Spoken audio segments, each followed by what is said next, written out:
Google પેનું નામ સાંભળીને વડોદરાના એક વેપારીએ આંધળો વિશ્વાસ કર્યો, પણ એ પછી જે રમત રમાઈ તે જાણીને તમારા પણ પગ તળેથી જમીન સરકી જશે. વડોદરાના ધમધમતા ફૂલ બજારમાં એક અત્યંત ચાલાક શખ્સ ગ્રાહક બનીને આવ્યો.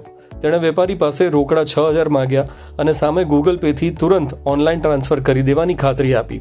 વેપારીએ વિશ્વાસ રાખીને હાથમાં રોકડા આપ્યા એટલે પેલા શખ્સે પોતાના મોબાઈલમાં રહેલો એક બોગસ ફેક જીપેનો સ્ક્રીનશોટ બતાવી દીધો કે પેમેન્ટ થઈ ગયું છે. બસ સ્ક્રીનશોટ જોઈને વેપારી પણ છેતરાઈ ગયા અને પેલો ઠગ મિનિટોમાં રોકડા 6,000 લઈને રફુ ચક્કર થઈ ગયો.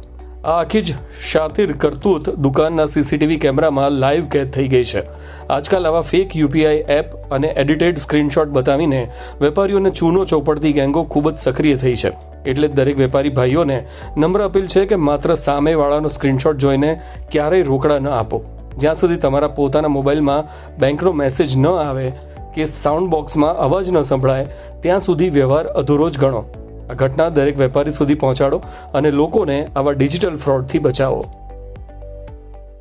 एक भाई आया जो काला टी शर्ट पहन के आया था, अंदर से बोला फूल बाजार में से आया, बोलता है फूल बाजार में से हार वाला भेजा है कि वो बहादुर भाई नाम लेके आया और बोला कि भाई मेरे को पैसा चाहिए कैश, मैं गूगल करता हूँ, मेरे को पैसा दे दो. मैं बोला भाई कौन भेजा है? तो बोला कि अंदर हार वाला भेजा है, मेरे को दे दीजिए मेरे को. तो मैंने बोला ठीक है तुम गूगल कर दो, मैं दे देता हूँ. उसने स्कैन किया, मैंने उसको पैसा दे दिया और स्कैन करके और वो चला गया. बाकी पैसा उसने डाला ही नहीं और मेरे से पैसा चीटिंग करके लेके चला गया.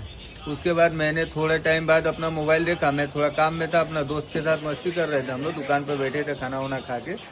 उसके बाद उसने आया और तुरंत लेके तुरंत चला गया, पैसा लिया और तुरंत चला गया. हम लोग अपने मस्ती में लगे, हम सोचे वो कर दिया है, किया ही नहीं. जब हमको व्यापारी को पैसा डालना था तो मेरे अकाउंट में बैलेंस नहीं, मैंने चेक किया, उसके बाद से बैलेंस नहीं उसने किया था. उसके बाद मैंने अपने सीसी कैमरा खोला, चेक किया तो सीसी कैमरा में उसका दिखाई दे रहा है, खाली स्कैन किया है और उसमें पिन नहीं डाला और पैसा नहीं आया, इसीलिए वो चला गया. मैं आज सुबह जाके पुलिस स्टेशन नवापुरा में कंप्लेन किया हूँ और उसका नाम तो नहीं मालूम है हमको, पर मेरे सीसी कैमरा में उसका रिकॉर्ड है, वो मैंने भेजा है.